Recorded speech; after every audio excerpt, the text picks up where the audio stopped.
Fala pessoal, tudo certinho? Então galera, eu venho fazer esse vídeo hoje, pois ontem na nossa aula sobre ligações covalentes e mais especificamente sobre a parte de carga formal e estrutura de ressonância, nós acabamos caindo num caso aqui que criou uma certa dúvida, né?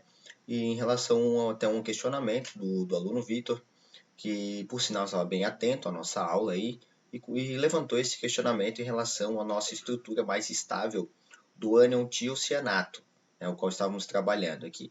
Beleza? Então, até agradeço ao Vitor por estar atento e ter realizado essa pergunta, porque foi de realmente fundamental importância para a gente melhorar o entendimento dessa aula. Então, eu resolvi fazer esse vídeo para explicar bem a questão, a dúvida do Vitor, o seu levantamento em relação à carga formal, estrutura de ressonância, bem como qual a estrutura mais estável para o ânion tiocianato, ok? O ânion SCN-.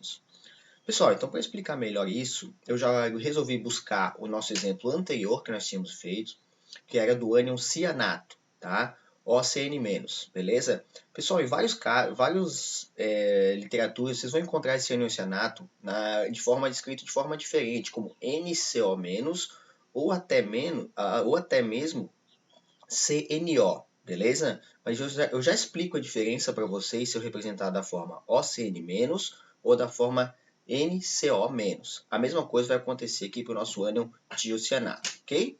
Beleza, vamos lá então.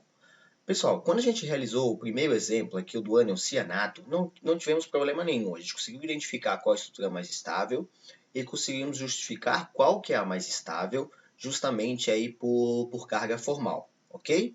Então vamos lá, vamos só relembrar aqui calcular a carga formal do ânion cianato, então, das possíveis estruturas do ânion cianato. Então esse ânion possui essas três possibilidades de estrutura de Lewis, que são formas de ressonância dessa estrutura, não são formas idênticas, né? Não são formas de ressonância equivalentes, como no caso do benzeno, como no caso do A3, tá? Mas são estruturas de ressonância do ânion cianato. Então, toda estrutura de ressonância, como a gente mostrou na aula passada, a gente representa aqui com uma dupla seta, né? Indicando que existe equilíbrio entre essas estruturas de ressonância. E já vamos ver um pouquinho melhor sobre essas estruturas e identificar qual delas é a mais estável, ok? Bom, pessoal, por carga formal, nós podemos identificar então qual que é a mais estável. Vamos lá então só para relembrar.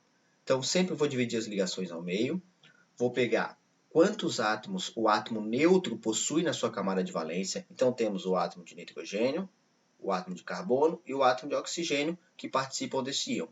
O átomo de nitrogênio possui 5 elétrons de valência, só fazer lembrar de distribuição eletrônica. Carbono 4, oxigênio 6, certo?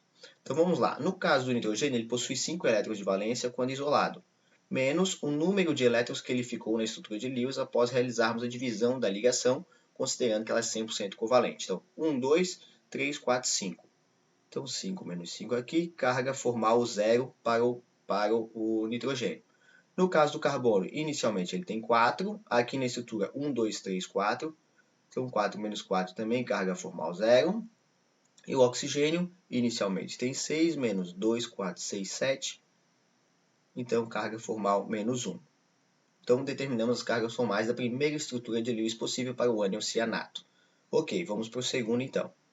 Para o segundo, então, inicialmente o nitrogênio 5, menos 2, 4, 6. Então, carga formal menos 1. No caso do carbono, 4, ele continua com os 4. Então, carga formal 0. E no caso do oxigênio, são 6, 2, 4, 6. Então, 6 menos 6 também continua aqui com carga formal 0. Beleza? Bora lá para a terceira possibilidade, então. Nitrogênio 5 menos 2, 4, 6, 7. Carga formal menos 2. Carbono 4 menos os 4 que ele continua, carga formal 0. E o oxigênio são 6, 2, 3, 4, 5. Então 6 menos 5, carga formal mais 1. Beleza.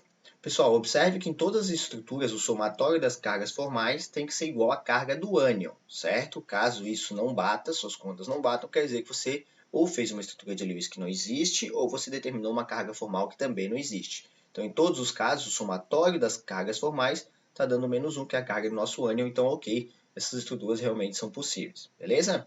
Vamos lá então. Pessoal, como a gente estudou na aula de cargas formais, a estrutura mais estável, a estrutura de Lewis mais estável para uma determinada molécula, ou um determinado ânion ou cátion, vai ser sempre aquela onde eu possuir mais átomos com carga formal zero, certo? Então, no caso, essa terceira estrutura, ela já não é viável, tá? Essa estrutura já não é uma estrutura que vai ter alguma estabilidade para esse ânion, uma vez que ele possui dois átomos com carga formal diferente de zero, e essas duas estruturas possuem dois átomos com carga formal zero. Então, essa estrutura pouca contribuição tem para esse ânion cianato, beleza? Bora lá então. Agora, pessoal, qual dessas estruturas então será mais estável, uma vez que temos em ambas as estruturas dois átomos com carga formal igual a zero, certo?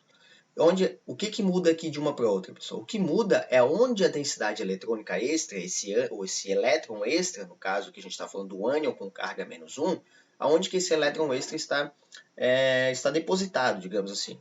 No caso da primeira estrutura, ele está sobre o átomo de oxigênio, a carga formal do oxigênio é menos 1. Na segunda estrutura, ele está sobre o átomo de nitrogênio, já que ele está com carga formal menos 1. Beleza? Bom, galera, então vamos lá. De forma geral, na grande parte dos casos, essa carga formal vai estar sempre sobre o átomo, carga formal negativa, vai estar sempre sobre o átomo mais eletronegativo. Se eu tiver uma carga positiva, essa carga formal extra, ou esse elétron que foi retirado, vai ser retirado do átomo mais eletropositivo, certo? Então, beleza. Como estamos falando aqui de dois átomos do mesmo período da tabela periódica, ambos pertencem ao segundo período da tabela periódica, vamos comparar as eletronegatividades desses dois átomos, do nitrogênio e do oxigênio. E podemos observar que o átomo de oxigênio possui um maior valor de eletronegatividade. Né? Então, aqui são valores de eletronegatividade de vários elementos aí da tabela periódica. Como o oxigênio é um elemento mais eletronegativo, ele suporta mais essa carga negativa extra, tá? Esse elétron extra. Então, a estrutura mais estável vai ser, de fato, aquela onde a carga negativa está sobre o átomo mais eletronegativo. Então, no caso, a primeira opção é a mais estável. Então, essa seria a estrutura mais estável para o ânion cianato. Tá? Então, esta estrutura aqui é a mais estável para o nosso ânion cianato. Beleza? Já que essa carga extra, esse elétron extra, que fornece a carga negativa para o nosso ânion, está sobre o átomo mais eletronegativo. Tranquilo? Galera, e o que eu estava chamando a atenção para vocês, das diferentes formas de representar, de a gente organizar esses átomos no ânion cianato, é o seguinte. Sempre que eu represento um ânion desta forma, né, como está aqui, ó, OCN-, beleza? Quando eu represento um ânion desta forma, sempre a carga negativa ou positiva, no caso de íons de forma geral, né? Então, ânions ou cátions, a carga positiva sempre vai estar no lado direito, né, da minha representação, no lado direito, no canto superior, beleza? Então, representa a carga, nesse caso, do nosso ânion.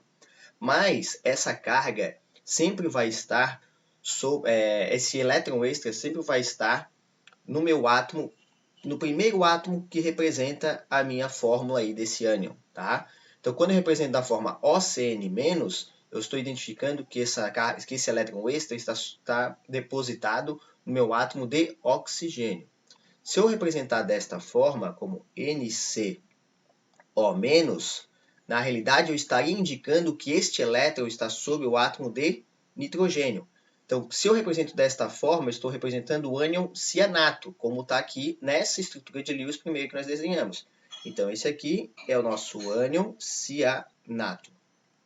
Se eu representar dessa forma, eu teria um outro ânion, que ele é chamado de isocianato, e que a gente viu que ele é possível através de uma estrutura de ressonância. Eu tenho como converter uma estrutura em outra, utilizando algum fator externo, como mudança de temperatura, mudança de pressão, ou algo do tipo. Beleza? Então, eu tenho a conversão entre o ânion cianato no ânion isotiocianato. Beleza? Isso, pessoal, interfere diretamente no modo de coordenação dessas espécies químicas. Por exemplo, se eu fizer uma ligação entre esse ânion e um átomo metálico, tá? Principalmente ali entre átomos metais de transição, se eu tiver o ânion cianato, ele vai se coordenar ao centro metálico, que tem preferência de se coordenar ao centro metálico através do oxigênio. Se eu tiver a forma do ânion isocianato, ele se coordena a um centro metálico, preferencialmente através do átomo de nitrogênio. Beleza? Tranquilo? Explicado essa parte então?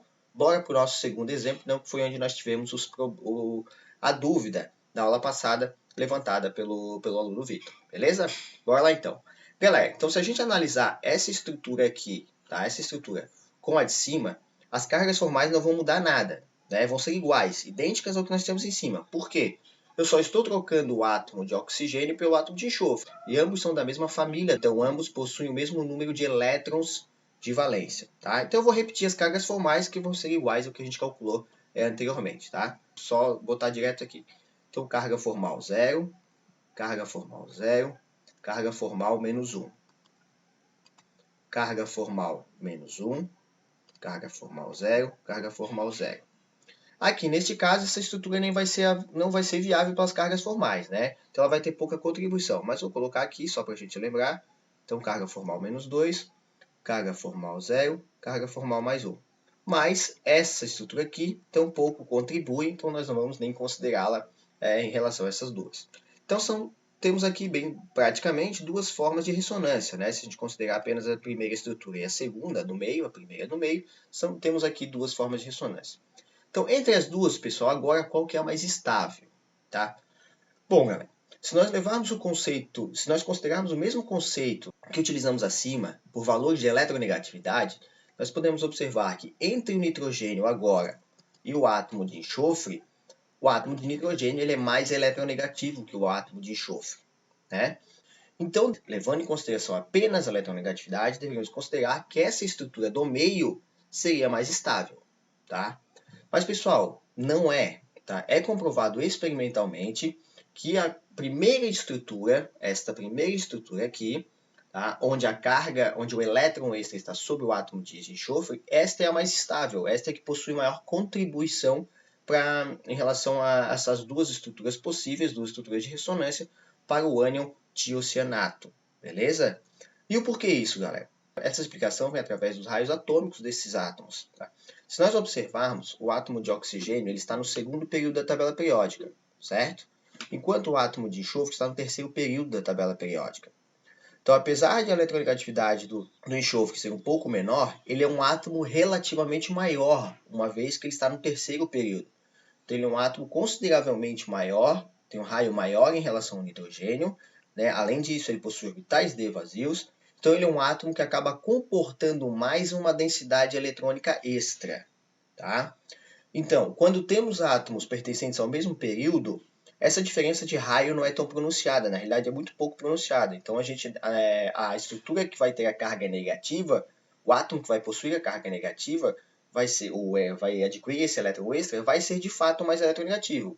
Mas quando eu tenho átomos em períodos diferentes, como é esse caso do nitrogênio e do enxofre, e as eletronegatividades não são tão diferentes assim, o átomo que possui o maior raio atômico vai então comportar uma carga negativa extra com mais facilidade, levando a uma estrutura mais estável.